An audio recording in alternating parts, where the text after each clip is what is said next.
Morning बच्चों। आज हम अपनी हिंदी की सेकेंड चैप्टर को रीड करेंगे। रीड करने से पहले चैप्टर का नाम पढ़ते हैं। क्या है? सबसे उज्जवल क्या। क्या है चैप्टर का नाम? सबसे उज्जवल क्या। तो आपको उज्जवल का मतलब नहीं पता होगा। उज्जवल का मतलब होता है चमकदार या फिर साफ। तो ऐसी कौन सी चीज़ है जो सबसे ज़्यादा चमकदार है? ठीक, अब हम अपने चैप्टर को रीड करते हैं। चैप्टर रीड करते हैं। ठीक, एक बार बादशाह अकबर दरबार में बैठे थे। एक बार बादशाह अकबर दरबार में बैठे थे। बादशाह क्या होता है? सम्राट या फिर राजा। राजा जो होते हैं उनका दरबार होता है। वहाँ पर बहुत सारे लोग बैठते हैं और मीटिंग्स वगैरह करते हैं अपनी। तो बादशाह अकबर दरबार में बैठे थे। कौन से बादशाह थे? अकबर। अचानक उन्होंने सवाल किया। अचानक उन्होंने वहाँ पे बहुत सारे लोग थे, उन लोगों से एक क्वेश्चन पूछा, बताओ सबसे उज्जवल क्या होता है। बताओ सबसे चमकदार कौन सी चीज़ होती है। ठीक, किसी ने कपास को सबसे उज्जवल बताया। किसी एक इंसान ने वहाँ पे कपास मतलब रुई या फिर कॉटन को सबसे उज्जवल बताया। तो किसी ने बर्फ को, किसी ने दूध को उज्जवल कहा, तो किसी ने चांदी को। लंबी चर्चा मतलब बहुत लंबी चर्चा चल गई। उसके बाद निर्णय लिया। निर्णय क्या हुआ? मतलब उन्होंने फैसला किया, अपना जजमेंट दिया कि दूध और कपास ही सबसे उज्जवल है। मतलब बहुत सारे लोग अलग अलग चीज़ बोल रहे थे। तो किसी ने बर्फ़ को बोला था, तो किसी ने चांदी को। पर जो अकबर थे उन्होंने अपना फैसला सुनाया, अपना निर्णय लिया और कहा कि दूध और कपास ही सबसे उज्जवल है। बीरबल अभी तक चुपचाप बैठे थे। जो बीरबल वहाँ पर बादशाह अकबर के नवरत्नों में से एक थे। ठीक, बादशाह अकबर बीरबल को बहुत मानते थे। तो जो बीरबल थे अभी तक चुपचाप बैठे थे। उन्हें चुपचाप देखकर बादशाह ने पूछा, बीरबल तुम चुपचाप क्यों बैठे हो? बादशाह ने पूछा, बीरबल तुम चुपचाप क्यों बैठे हो? तुम्हारी क्या राय है? मतलब तुम क्या कहते हो कि सबसे चमकदार कौन है? ठीक, बीरबल ने जवाब दिया, हुजूर मेरी नज़र में सबसे उज्जवल सूरज की रोशनी है। मतलब बीरबल ने जवाब दिया कि हुजूर मेरी नज़र में सबसे चमकदार सूरज की रोशनी है।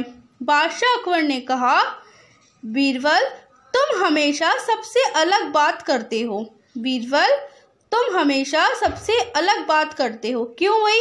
ऐसा क्यों कहा था? क्योंकि वहाँ पे सब लोग क्या बोल रहे थे? सबसे चमकदार क्या है? या फिर कपास बोल रहे थे, दूध बोल रहे थे, बर्फ़ बोल रहे थे, चांदी बोल रहे थे। पर बीरबल ने क्या कहा? उनकी नज़र में क्या है? सूरज की रोशनी। ठीक, तुम हमेशा सबसे अलग बात कहते हो। तुम्हें अपनी बात को सच साबित करना होगा। मतलब जो बीरबल अकबर थे उन्होंने कहा बीरबल से कि तुम्हें अपनी इस बात को सच साबित करना होगा। मतलब इस बात का उनको प्रूफ देना होगा कि सूरज की रोशनी कैसे चमकदार है। बीरबल ने यह बात मान ली। बीरबल ने उनकी बात मान ली। बीरबल अकबर के नवरत्नों में से एक थे। बादशाह उन्हें बहुत मान सम्मान देते थे। बीरबल अकबर के नवरत्नों में से एक थे। बादशाह उनको बहुत मानते थे और सम्मान भी देते थे। बीरबल को किसी भी समय उनसे मिलने की इजाज़त थी। जो राजा होते हैं ना, उनको ऐसे ही नहीं मिलने दिया जाता है। पर जो बीरबल थे उनको किसी भी समय राजा से मिलने की इजाज़त थी। एक दिन बादशाह अकबर अपने शयन कक्ष मतलब वो जहाँ सोते हैं वहाँ होता है, आराम करते हैं, उसको बोलते हैं शयन कक्ष। तो एक दिन बादशाह अकबर अपने शयन कक्ष में सो रहे थे। बीरबल उनके शयन कक्ष में गए और एक छोटी सी मेज पर दूध से भरा एक कटोरा और 2-4 खिले हुए कपास के फूल ठीक कमरे के दरवाजे के पास रख दिए। मतलब जहाँ राजा सो रहे थे अपने शयन कक्ष में, वहाँ बीरबल गए। वहाँ एक छोटी सी मेज पर दूध से भरा हुआ कटोरा और कुछ 1-2 फूल कपास के रख दिए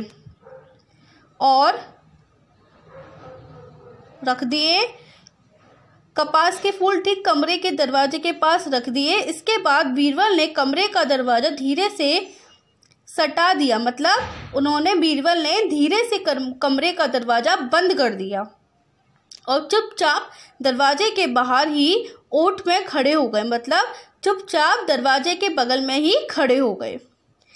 कमरा चारों ओर से बंद था। वहाँ पे किसी भी तरह की कहीं भी रोशनी नहीं आ रही थी। आराम करके कमरे से बाहर निकलते समय बादशाह अकबर अंधेरे के कारण मेज से टकरा गए, मतलब जब बीरबल ने दरवाज़ा बंद कर दिया था तो उनके शयन कक्ष में कहीं भी तरीके का रोशनी नहीं थी, तो वो अंधेरा हो रहा था उनके शयन कक्ष में। बीरबल एक मेज से टकरा गए। मेज पे क्या रखा था? दूध और 1-2 कपास के फूल। तो बीरबल एक मेज से टकरा गए और दूध से भरा हुआ कटोरा फैल गया। अब इसके बाद का चैप्टर हम कल पढ़ेंगे। आपको इस चैप्टर की पूरी अच्छी तरीके से रीडिंग करनी है, ठीक।